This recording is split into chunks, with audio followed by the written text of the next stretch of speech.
नमस्कार दोस्तों, मैं हूं कृष्णा। स्वागत है आपका करंट अफेयर की इस वीडियो में, जिसे आप यूटिलाइज कर सकते हो किसी भी कॉम्पिटिटिव एग्जाम की प्रिपरेशन के लिए। चलिए स्टार्ट करते हैं।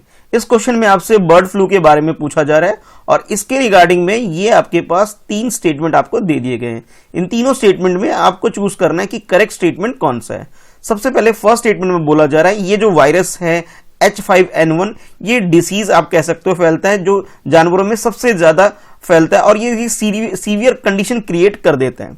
सेकंड स्टेटमेंट में बोला जा रहा है it does not spread to mammals यानी कि स्तनधारी के ऊपर यह बीमारी नहीं फैलती, ये आपसे सेकंड स्टेटमेंट में बताया जा रहा है। थर्ड स्टेटमेंट बोला जा रहा है कि फ्रॉम 2006 हमारी कंट्री में इस ईयर से बर्ड फ्लू फैलती आ रही है और एक से ज्यादा स्टेट इन्फेक्ट में आ गए हैं और अभी तक बिल्कुल भी डिक्लेयर नहीं हुआ है हमारी कंट्री कि बर्ड फ्लू से फ्री हो पाया है हमारा कोई भी स्टेट।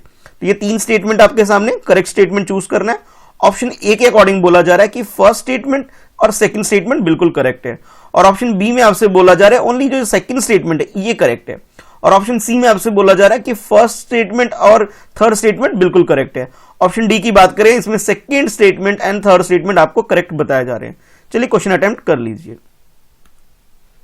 तो इस क्वेश्चन की अगर करेक्ट आंसर की बात करें, यहां पे जो फर्स्ट स्टेटमेंट है सिर्फ यही करेक्ट है, यानी कि ये H5N1 जो डिसीज है ये बहुत सीवियर कंडीशन क्रिएट कर देता है, जिसकी वजह से काफी प्रॉब्लम होती है। जानवरों से स्टार्ट होता है, फिर बाद में ह्यूमन बीइंग में भी इंपैक्ट डालता है। लेकिन अगर बात करें सेकंड स्टेटमेंट की, जिसमें ये बोला गया स्तनधारी की यानी कि जानवरों में नहीं फैलता, ये बात बिल्कुल अपोजिट हो गया, यानी कि गलत है। थर्ड स्टेटमेंट की बात करें, जिसमें ये बोला गया हमारी कंट्री में कोई भी स्टेट नहीं है जो फ्री डिक्लेयर हुए। 2008 में महाराष्ट्र और कुछ स्टेट हमारी कंट्री में फ्री डिक्लेयर हुए थे, यानी कि ये कंटिन्यूसली हमारी कंट्री में नहीं हो रहा, बीच में गैप भी आया है। तो थर्ड स्टेटमेंट गलत है और सेकंड स्टेटमेंट भी गलत है, फर्स्ट स्टेटमेंट बिल्कुल करेक्ट है। आप देख सकते हैं कि कोई भी जानवर जब हम उसके कांटेक्ट में आते हैं तब ये डिसीज हमें फैल जाती है और जिस प्लेस पे ये लोग रहते हैं उस जगह पे जाना, यानी कि वहां पे भी ये बीमारी फैलने के पूरे चांसेस आते हैं। ये हमारे नर्वस सिस्टम को भी प्रॉब्लम क्रिएट कर सकते हैं। ठीक है, तो करेक्ट आंसर आप कह सकते हो बी हो गया। इस क्वेश्चन में आपसे पीएम किसान योजना के बारे में पूछा जा रहा है, जिसकी फुल फॉर्म है प्रधानमंत्री किसान सम्मान निधि, और इसके रिगार्डिंग में आपके पास ये 3 स्टेटमेंट है। इन तीनों स्टेटमेंट में से आपको आइडेंटिफाई करना है कि करेक्ट स्टेटमेंट कौन सा है। तो फर्स्ट स्टेटमेंट की बात करें, इसमें बोला जा रहा है ये एक सेंट्रल सेक्टर स्कीम है, यानी कि गवर्नमेंट ऑफ इंडिया यानी कि यूनियन गवर्नमेंट इसके अंदर पूरी की पूरी 100% फंडिंग करता है। सेकंड स्टेटमेंट में बोला जा रहा है कि इसमें सपोर्ट प्रोवाइड किया जाता है, इनकम सपोर्ट 6000 और ये 3 इंस्टॉलमेंट में प्रोवाइड किया जाता है। ये आपसे बोला जा रहा है फार्मर की फैमिलीज के लिए। थर्ड में आपसे बोला जा रहा है कि स्टेट गवर्नमेंट का काम होता है, स्टेट गवर्नमेंट या फिर यूटी एडमिनिस्ट्रेशन आप बोल सकते हो, उनका काम होता है कि आइडेंटिफाई करना कि किस फैमिली, फार्मर फैमिली को ये स्कीम का बेनिफिट पहुंचाना है, यानी कि इनकी जो एलिजिबिलिटी को फाइंड आउट करने का काम स्टेट गवर्नमेंट या यूटी गवर्नमेंट का काम होता है। 3 स्टेटमेंट आपके सामने है, आपको बताना है करेक्ट स्टेटमेंट कौन सा है। तो ऑप्शन ए में आपसे बोला जा रहा है फर्स्ट स्टेटमेंट और सेकंड स्टेटमेंट बिल्कुल करेक्ट है। ऑप्शन बी की बात करें तो first statement and third statement बिल्कुल करेक्ट है और ऑप्शन सी की बात करें ओनली थर्ड स्टेटमेंट ही करेक्ट है और ऑप्शन डी में आपसे बोला जा रहा है ऑल स्टेटमेंट यानी कि 1 2 3 तीनों के तीनों स्टेटमेंट पीएम किसान योजना से रिगार्डिंग में बिल्कुल करेक्ट है। तो इस क्वेश्चन की अगर करेक्ट आंसर की बात करें, यानी कि पीएम किसान योजना की बात करें, यानी जिसे हम शॉर्ट में बोला जा रहा है, फुल फॉर्म इसकी प्रधानमंत्री किसान सम्मान निधि होता है, तो यहां पे आपको फर्स्ट स्टेटमेंट और थर्ड स्टेटमेंट बिल्कुल करेक्ट दे रखा है।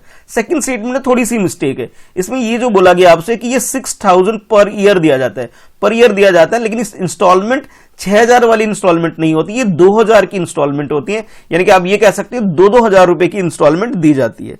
तो सेकंड स्टेटमेंट बिल्कुल गलत हो गया। अब बात करते हैं फर्स्ट स्टेटमेंट की, यानी कि ये सेंट्रल सेक्टर स्कीम है। हाँ बिल्कुल सेंट्रल सेक्टर स्कीम है, पूरी फंडिंग स्टेट गवर्नमेंट ना करके इसमें यूनियन गवर्नमेंट करती है और इसे जो इंप्लीमेंट किया गया था हमारी कंट्री में 1 दिसंबर 2018 से स्टार्ट किया गया और फैमिली, फार्मर फैमिली की जो डेफिनेशन है इसके अंदर वो ये है कि हस्बैंड, वाइफ और वे बच्चे जो कि माइनर है, यानी कि 18 ईयर से लेस देन जो बच्चे, उनको ही फैमिली का पार्ट इसमें कंसीडर किया जाता है।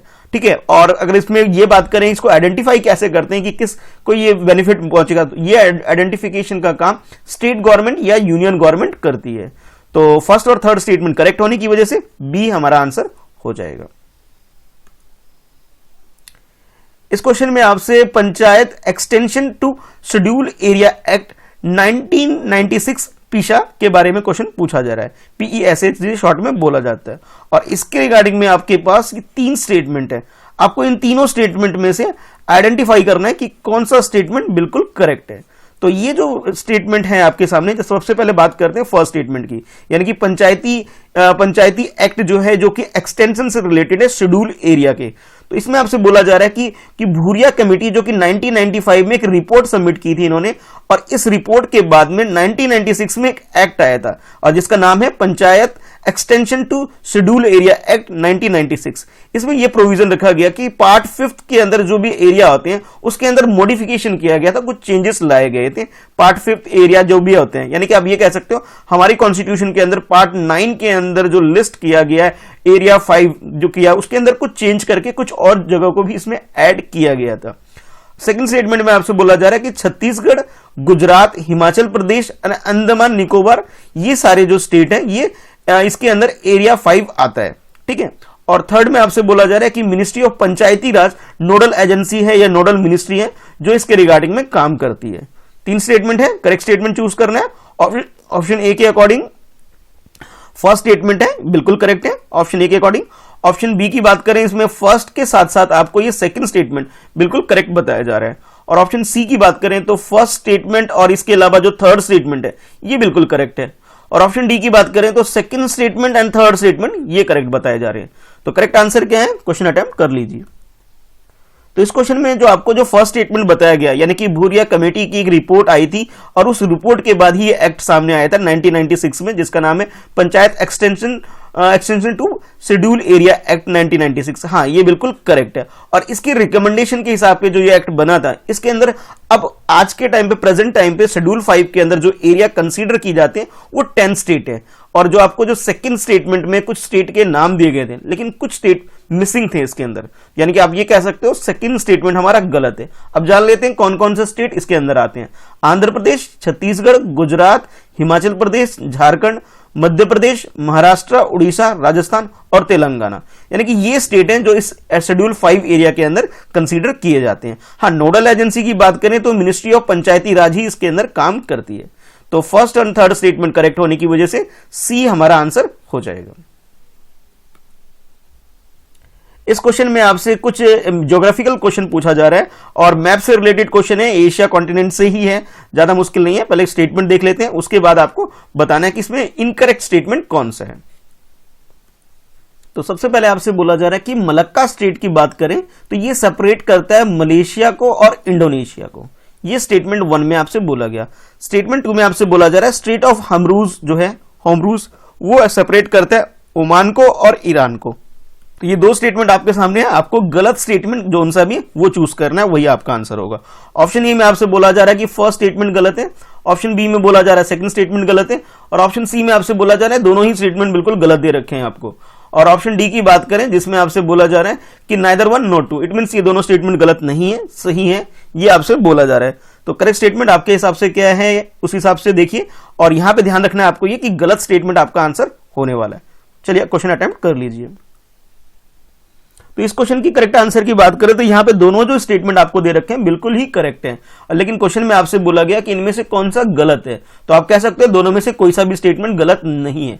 अब डिटेल में जान लेते हैं दोनों ही एरिया के बारे में। सबसे पहले बात करते हैं कि मलक्का स्टेट की बात करते हैं, और जो ये मलक्का स्टेट है ये इंडोनेशिया को और मलेशिया को सेपरेट करता है। देखिए ये वाला रीजन, ठीक है, इस रीजन की बात की जा रही है, बहुत नैरो स्पेस है जो कि मलेशिया को और इंडोनेशिया को सेपरेट करता है, ये वाला एरिया, ठीक है। अगर हम बात करें स्टेट ऑफ होमरूज की बात करें तो ये ईरान, जैसे पुराना नाम इसका आप कह सकते हैं पर्शिया भी उसे बोला जाता था, तो पर्शिया को और ओमान को सेपरेट करता है, ये छोटा सा नैरो एरिया जो है इसकी बात की जा रही है। तो आप ये कह सकते हो दोनों ही स्टेटमेंट बिल्कुल करेक्ट है, लेकिन क्वेश्चन में आपसे गलत पूछा गया था, तो आप कह सकते हो आंसर डी हो जाएगा।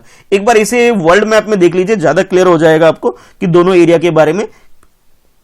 तो वर्ल्ड में मैप में बात करें तो ये तो आपका जो मलेशिया और इंडोनेशिया वाला जो पोर्शन हो गया वो कुछ इस एरिया में आ जाएगा, और ईरान और ओमान की बात करें तो इस एरिया में आ जाएगा, और ये छोटा सा एरिया जो लाइन ड्रॉ कर रहा हूं मैं, इस एरिया की बात की जा रही थी, ठीक है। तो कह सकते हो करेक्ट आंसर हमारा डी हो गया इस क्वेश्चन के अंदर। इस क्वेश्चन में आपसे बराक रिवर के बारे में पूछा जा रहा है, और इसके रिगार्डिंग में आपके पास 3 स्टेटमेंट है, और तीनों स्टेटमेंट में से आपको चूज करना है कि भी करेक्ट स्टेटमेंट कौन सा है। तो सबसे पहले बात कर लेते हैं फर्स्ट स्टेटमेंट की। इसमें आपसे बोला जा रहा है कि ये जो रिवर है बराक रिवर, ये मणिपुर, मिजोरम और आसाम से फ्लो करती है हमारी कंट्री के अंदर। सेकंड में आपसे बोला जा रहा है कि Barak river drain into the bay of Bengal after flowing through the Bangladesh, यानी कि ये रिवर पहले बांग्लादेश में फ्लो करती है, उसके बाद बे ऑफ बंगाल में यानी बंगाल की खाड़ी में जाके गिर जाती है। और थर्ड में आपसे बोला जा रहा है कि टीपामुख डैम जो है इस रिवर के ऊपर प्रपोज्ड है, यानी कि इस रिवर के ऊपर ये डैम बनाया जाएगा, ये आपसे बताया जा रहा है थर्ड स्टेटमेंट में। तीनों स्टेटमेंट में से करेक्ट स्टेटमेंट चूज करना है। ऑप्शन ए के अकॉर्डिंग फर्स्ट और सेकंड बिल्कुल करेक्ट है, ऑप्शन बी के अकॉर्डिंग फर्स्ट और थर्ड स्टेटमेंट बिल्कुल करेक्ट है, और ऑप्शन सी में आपसे बोला जा रहा है कि second statement and third statement बिल्कुल करेक्ट है। ऑप्शन डी की बात करें तो सारे स्टेटमेंट, तीनों ही स्टेटमेंट बिल्कुल करेक्ट आपको बताए जा रहे हैं। तो करेक्ट स्टेटमेंट क्या है, क्वेश्चन अटेम्प्ट कर लीजिए। तो अगर बराक रिवर की बात करें तो हमारी कंट्री में जो नॉर्थ ईस्ट वाला एरिया है यहां से ये फ्लो करना स्टार्ट करता है, यानी कि आप ये कह सकते हो कि मणिपुर, नागालैंड से पहले कह सकते हो, नागालैंड के बाद ये मणिपुर में, मणिपुर के बाद ये मिजोरम में, अब फिर इधर आसाम में एंटर करता है, और एंटर करने के बाद फिर ये बांग्लादेश में जाके फिर उसके बाद ये बे ऑफ बंगाल में गिर जाता है, यानी कि इसका एक ज्योग्राफिकल लोकेशन आपको पता होना चाहिए। तो फर्स्ट स्टेटमेंट जो आपको बोला गया कि भी ये हमारी कंट्री में इस स्टेट में फ्लो करता है, बिल्कुल करेक्ट बात है। मणिपुर में भी फ्लो करता है, नागालैंड में भी, मिजोरम में, फिर आसाम के थ्रू ये बांग्लादेश में एंटर कर जाता है, और बांग्लादेश में ट्रेवल करने के बाद ये बे ऑफ बंगाल में जाके गिर जाता है, ये बात भी बिल्कुल करेक्ट है। और हमारी कंट्री में जो ये जो रूट बनता है, इस रूट को नेशनल वाटर वेव 6 डिक्लेयर किया गया 2016 में, जिसके थ्रू आप कह सकते हो कि ट्रैवलिंग पर्पस का जो काम है वो सब किया जाएगा इस रूट के थ्रू। और अगर हम डैम की बात करें तो टीपामुख डैम इस रिवर के ऊपर प्रपोज है, हमारी कंट्री और बांग्लादेश के कोलैबोरेशन से ये डैम बनने वाला है। ठीक है, तो करेक्ट आंसर आप कह सकते हो कि करेक्ट आंसर आपका यानी कि आप ये कह सकते हो डी हो गया। यहाँ पे सारे ही स्टेटमेंट डी हो जाएगा आपका, यानी कि सारे स्टेटमेंट यानी कि 1, 2 और 3 सबके सब स्टेटमेंट बिल्कुल करेक्ट आपको दे रखे हैं। अब बात करते हैं पिछली वीडियो की आंसर की, जिसमें मैंने आपसे पूछा था कि हमारी कंट्री के जो नेबर कंट्री है उसके बारे में आपको स्टडी करने के लिए बोला गया था, जो कि बांग्लादेश, म्यांमार, चाइना के अलावा नेपाल और नेपाल के अलावा पाकिस्तान। तो ये कुछ स्टेट, ये कंट्री हैं जो कि हमारे साथ बॉर्डर शेयर करते हैं। इसके अलावा अफगानिस्तान को भी आप कह सकते हो कि हमारी कंट्री के साथ बॉर्डर शेयर करता है, और भूटान को भी आप कंसीडर कर सकते हो। ठीक है, तो ये है। तो बाकी आप देख सकते हैं कि कौन कौन से रिवर इस रीजन में फ्लो करते हैं, और रिवर के अलावा माउंटेन कौन से फ्लो करते हैं। ठीक है, आज जो आपको कवर करना है, यानी कि आज का जो आपका क्वेश्चन होने वाला है, क्वेश्चन ये होगा कि हम लोग एशिया को और थोड़े से डीपली जानेंगे, और आपको जो आज कंट्री कवर करनी है वो आपको कवर करनी है रशिया के अलावा आपको मंगोलिया, और मंगोलिया के बाद नॉर्थ कोरिया और साउथ कोरिया, ये वाला लोकेशन। ठीक है, उसके बाद जापान, और जापान के बाद ये ताइवान, यानी कि ये आपके पास जो 6 कंट्री हो गई एक तरह से। ठीक है, इन सारी कंट्री को आपको कवर करनी है। ठीक है, तो आज के लिए ये क्वेश्चन होने वाला है आपके लिए। ठीक है, फिर मिलते हैं नेक्स्ट वीडियो में। आज की इस वीडियो में इतना ही है। इस वीडियो को देख करके आप रिवीजन जरूर करिएगा। अगर अभी तक टेलीग्राम ग्रुप ज्वाइन नहीं किया है तो ज्वाइन कर लीजिए। ठीक है, और इसके अलावा आप मुझे फेसबुक पे भी फॉलो कर सकते हैं, लिंक सबका मैंने डिस्क्रिप्शन में दे रखा है। चैनल पर पहली बार वीडियो देख रहे हैं, चैनल सब्सक्राइब कर लीजिए, बेल आइकन प्रेस कर दीजिए, वीडियो को शेयर करना ना भूले। जाते जाते वीडियो लाइक करके जरूर जाइए।